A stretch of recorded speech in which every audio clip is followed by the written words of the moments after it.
Epic Hero.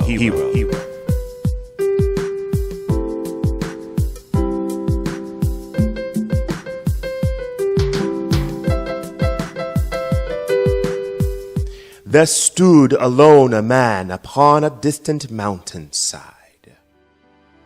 He ranks among the best that prevailed against life's ever-restless tide. In quest he pressed and earned a name that from age to age will never fade or slide.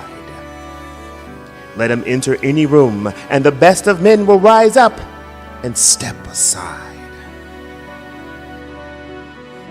The epic hero, great and mighty, though devoid of selfishness and pride. His feet have trampled many a foe, enough to fill a valley great and wide.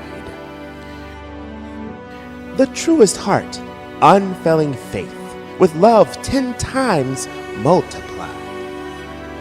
For indeed he pressed beyond the forge, where others were slain and died.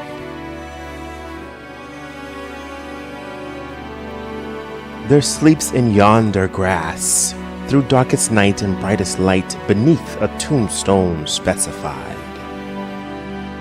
A gallant heart, a servant of men, whose labor of love praised him in gates beyond. He's now glorified.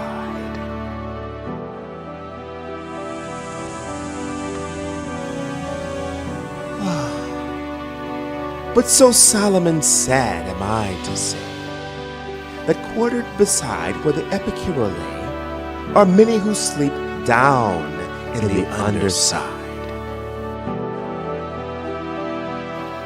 For on either side of him there are the lost, whose chance to build, to give, to make, to mold, has behind life's sunset come to hide. Their dullen eyes and hopeless, lifeless limbs amiss, weighed down where empty promise and broken kiss abide. For there are many more dreams 6 feet underground than in broad daylight above the ground yet stride. One man had thoughts to go, to do, but never ever really tried. He'd wait and wait a little longer, a little later, until one day he up and died. Another was very rich and hoarded all, and strut about in self-satisfied pride. But behold, he helps no one, and none helped him, as he passed unnoticed to the other side. With silver spoon was another born. Behind the epic hero does she reside. Although she had much to give, little gave she, and misfortune cast her gifts aside. Across from where the epic hero rests are those whose thirst for life prematurely peaked and then slipped down a mountainside.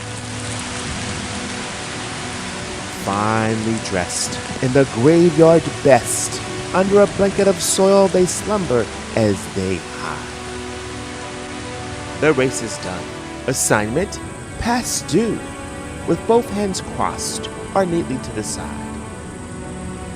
But their now lifeless lips could tell a tale of adventures far and wide.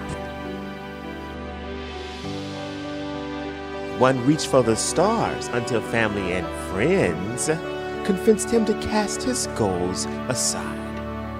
Since none believed he'd reach the top, doubt prevailed, causing him to stumble and backslide.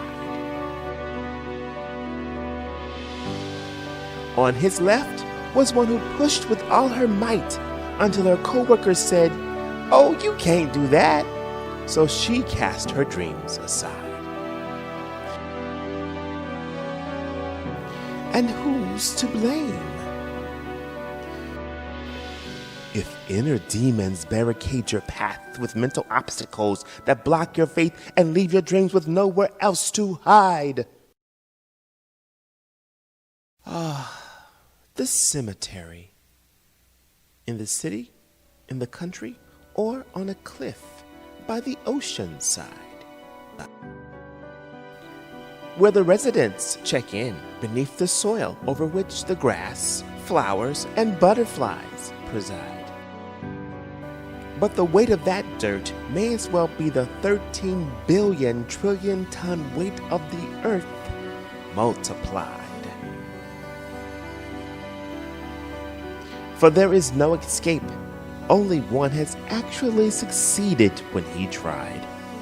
And that means that those in the grave speak from a place that is locked, sealed, and fortified. But nevertheless, as a songwriter once said, they dare us to move and to open our eyes. They dare us to learn from the stars in the sky, or the cloud of witnesses in graves marked or unidentified. Listen to the final silence of the cemetery.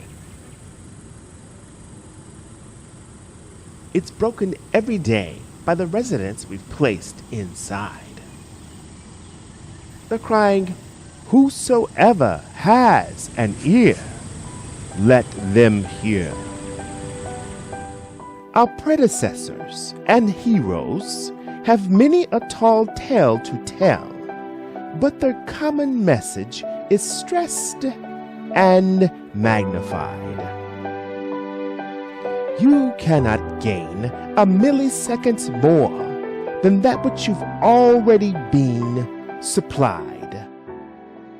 So, even if you have stocks and bonds and hidden treasures, or castles of gold that are honestly earned, are greedily stolen and squeezed from the hands of the poor, not one yen, euro, peso, or dollar can be taken in exchange for more time. For yet, they still speak to us, but from a place where the top soil is their ceiling, and the cravings of the flesh are all mortified.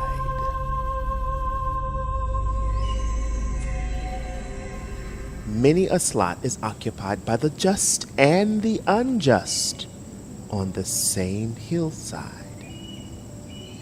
Some knew the time and the place, but others were caught on the blind side. And the date of your transition, you or fate will decide. Until then, it's up to you, your gifts and talents to have applied. That all mankind will say that yours was a life productive and qualified. For only the user can earn the grade and see her name by the epic heroine's side. And each of us, using what we have, may keep pace with her relentless stride. It's true, gifts for one and all, the Creator did provide, but the end and length of which the user must decide. The epic heroine applied herself to the gifts the Creator placed inside. And the epic hero, he did the same. And now we speak their names with love, adoration, and pride. Epic heroes and epic sheroes, if you will, each in turn pass to the other side. The lives they lived and paths they plotted, all shall say, were justified. For they themselves did they invest in ways highly praised and classified. But it was the service they gave and or pain endured upon which others have relied.